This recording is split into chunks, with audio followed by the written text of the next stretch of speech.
June 18th, 1982, a body hangs beneath a bridge in London, suit soaked, pockets stuffed with bricks and foreign cash. When police arrive, they see suicide, a desperate man, the end of a tragic story. But they're wrong, because this man didn't kill himself. Someone silenced him. Someone who couldn't afford to let him talk. See, the dead man wasn't just any regular person. People called him the God's banker. He sat in boardrooms with priests. He had loans signed by archbishops. Who questions a man backed by God? That trust? He weaponized it. For over a decade, he built a million-dollar empire on lies and fake companies. And when it all collapsed, when over $1 billion vanished into thin air, he became the most dangerous man in Europe. Not because of what he'd done, but because of what he knew. The names of powerful people and government deals that were never supposed to see daylight.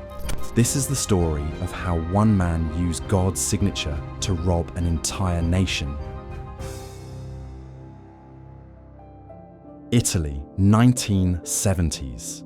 First, you need to know about the main character of our story, Roberto Calvi. In the 1970s, he's one of the most respected bankers in Italy. He started at the bottom, just a clerk, but he worked his way up through the ranks. By the time he became chairman of Banco Ambrosiano, Italy's biggest private bank, people trusted him completely. The kind of banker your grandmother would trust with her life savings. But here's what makes this bank so much interesting. It has something no other bank has in the world, a direct partnership with the Vatican. Now, if you don't know what the Vatican is, it's basically a tiny independent country inside Rome. It's the headquarters of the Catholic Church. And yes, they have their own bank. The Vatican's bank is called the Institute for Works of Religion, the IOR for short, and they own a huge stake in Calvi's bank. But here's the really important part. There's this American priest, Archbishop Paul Marcinkus. He runs the Vatican Bank, and he sits on Ambrosiano's board of directors. Think about that for a second. A Vatican official on the board of a private Italian bank. When Calvi needs to borrow money from international lenders, Marcinkus the priest writes these letters. They call them letters of comfort. Basically, they say, "Don't worry, we trust this guy." It's like having God's signature on your loans and transactions. That's why everyone called Calvi God's banker. Now you might be thinking, okay, so he's a religious banker. What's the big deal? Well, here's the thing. The Vatican is a sovereign state. They don't answer to Italian regulators. They don't have to open their books to anyone. That trust, that holy connection, Calvi is about to use it to build one of the biggest criminal operations in history. But we're getting ahead of ourselves because Calvi had another secret, one that most people didn't know about. While Calvi is running this bank, he joins a club. It's called Propaganda Due, P2 for short. Now, this isn't like your local country club.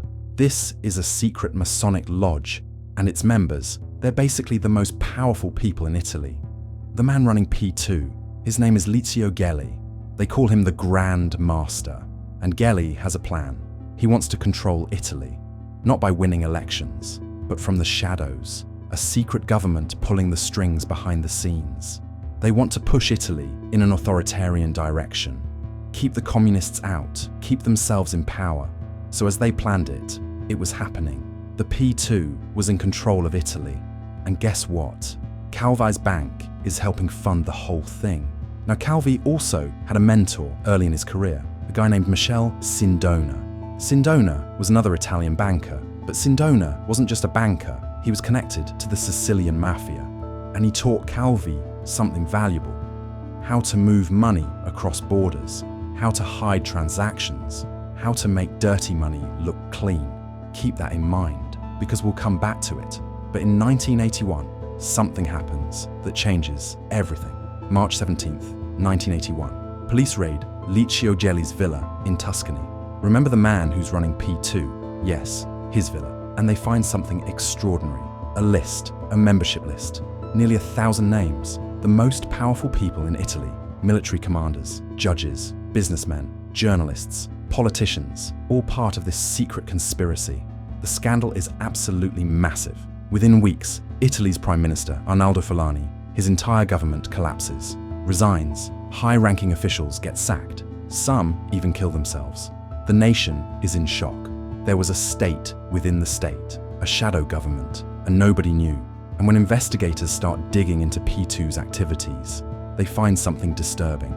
Money trails, secret accounts, illegal transactions, all leading to Calvi's bank.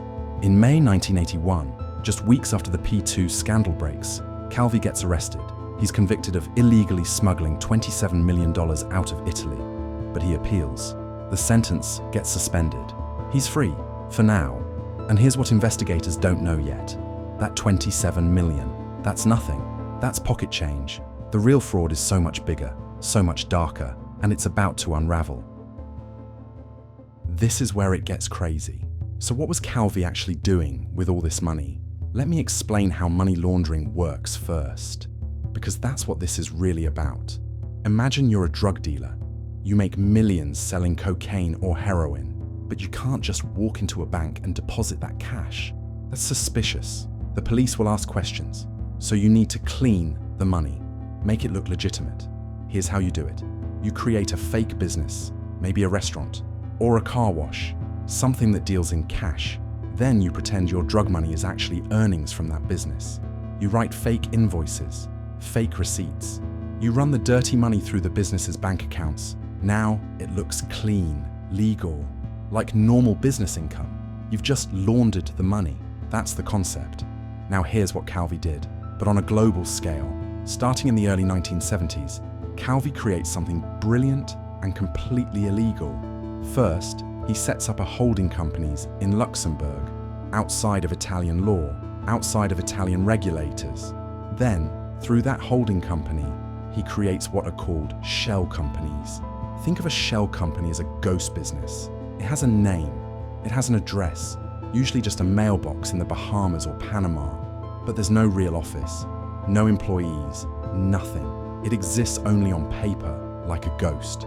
Calvi sets up these shell companies all over the world, the Bahamas, Panama, Peru, and some more locations. Now here's where it gets clever and really illegal.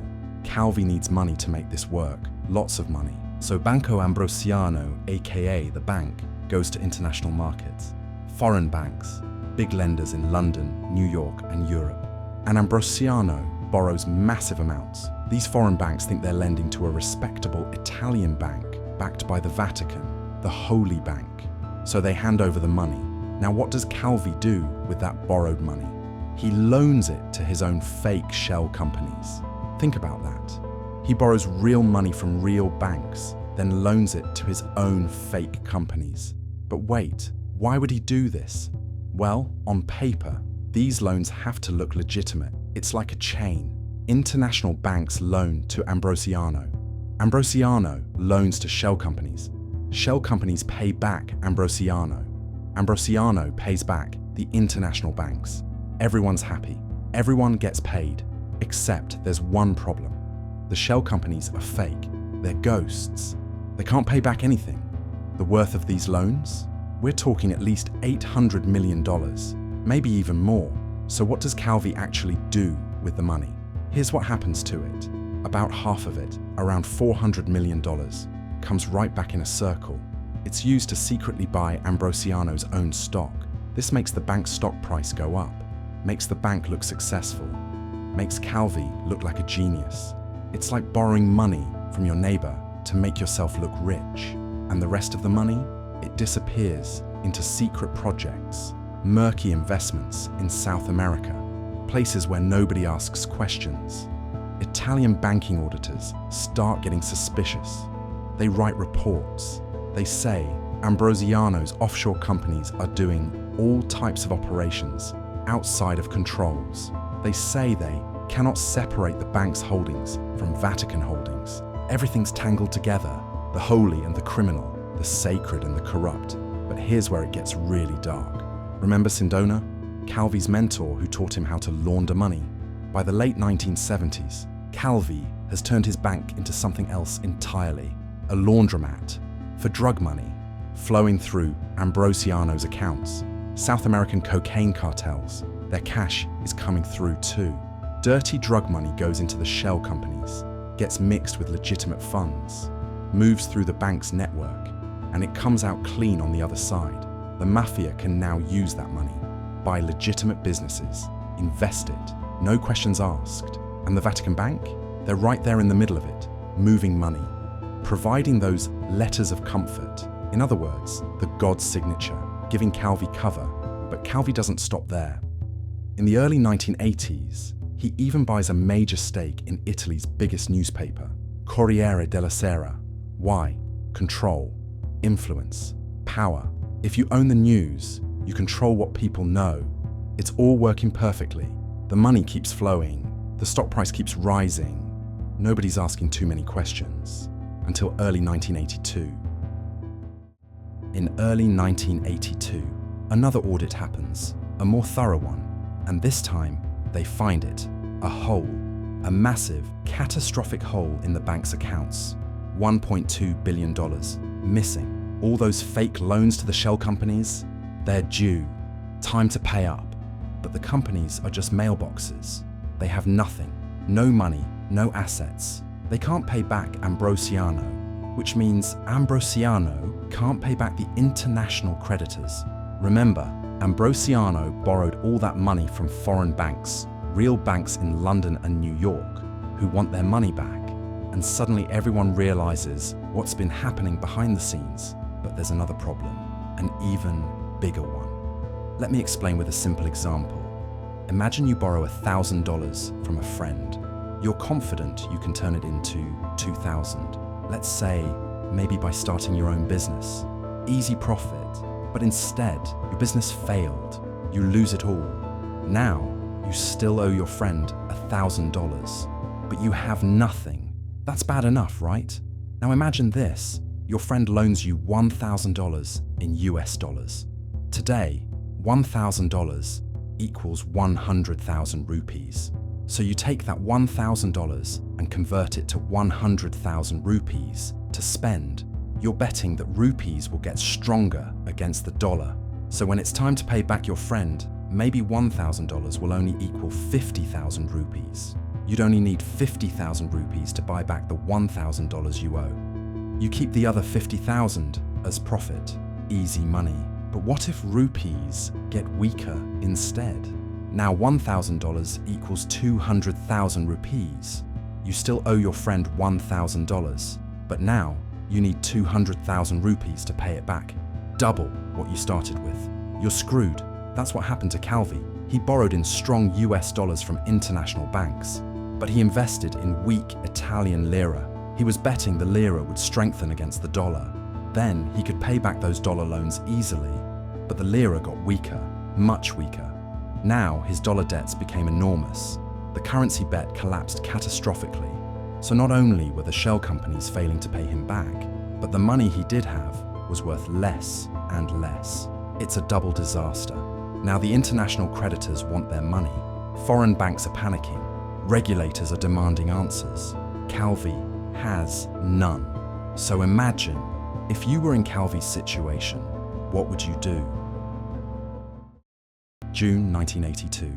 Everything starts falling apart. And Calvi knows something that terrifies him. He's not just facing prison. He's facing the people whose money he lost, the mafia, the cartels, powerful politicians. These aren't the kind of people who forgive $1 billion mistake. So Calvi does something drastic. He shaves off his trademark moustache, changes his appearance completely. He gets a fake passport. Under the name Roberto Calvini, he secures a visa to Brazil, books a one-way ticket to Rio de Janeiro. He's planning to run as far away as possible, but he's also making threats, desperate threats. He tells people that if they send him to jail, he will tell all. He knows everything, every secret account, every illegal deal, every politician who got paid, every mafia connection. He's trying to blackmail his way to safety. On June 10th, 1982, Calvi vanishes from Italy, first to Venice, then a private plane to London. He's hiding, waiting, probably trying to figure out his next move. Back in Milan, chaos. the Bank of Italy moves in. On June 17th, Calvi is officially fired as chairman. His offices get raided. Banco Ambrosiano collapses virtually overnight. Between $700 million and $1.5 billion are missing. Nobody can even agree on the exact amount. International creditors are in shock, and everyone's asking the same question. Where did the money go? The Italian central bank refuses to bail out all the losses. They point fingers at the Vatican Bank. They say, "You were involved in this. You should help cover the shortfall." The Vatican, they claim sovereign immunity. They're technically a separate country. They don't have to open their books to anyone. Diplomatic tensions explode, but Calvi's not around to answer any questions. Because on June 18th, 1982, something happens in London. June 18th, 1982. Early morning, a construction worker walks under Blackfriars Bridge in London, along the River Thames, and he sees Roberto Calvi hanging from the scaffolding. The 62-year-old banker is dead. His suit pockets are stuffed with bricks. About £10,000 in cash, different currencies. London police show up. They look at the scene, and they call it suicide. A banker on the run, overwhelmed by guilt, takes his own life. Case closed. But wait, nothing about this makes sense. First, those bricks in his pockets. No brick dust on his hands. No dust on his clothes. Someone else put those bricks there. Second, the location. Blackfriars Bridge. In Italian, P2 members called themselves Frati Neri. Blackfriars. Is that a coincidence, or is it a message? Third, forensic experts examine the body. The injuries on his neck. They don't match a self-inflicted hanging. The position of his body. Wrong for suicide. This wasn't suicide. And think about Calvi's behavior in his final days. He shaved his mustache to disguise himself. He got a fake passport with a false name, a visa to Brazil, a one-way ticket out of Europe. He was securing escape routes. Does that sound like a man planning to kill himself? Or does that sound like a man planning to run? And those threats he made about how he would tell all if they sent him to jail. He knew everything. The mafia, the Vatican, the politicians, the secret accounts. He was trying to use that knowledge as protection. And that threat, investigators believe it got him killed. Here's what they think happened. Calvi was lured onto a boat on the Thames, maybe told he was meeting someone who could help him. He was strangled, probably from behind. Then his killers hung his body under Blackfriars Bridge to make it look like suicide. The location at Blackfriars, a message to insiders, to other P2 members. This is what happens when you talk. Mobster informants would later claim that Calvi was murdered on orders from the mafia, partly as punishment for losing their laundered money, and partly to shut him up permanently before he could expose them. In 2002, Italian judges officially conclude that Calvi was murdered. To this day, nobody has been convicted of killing Roberto Calvi.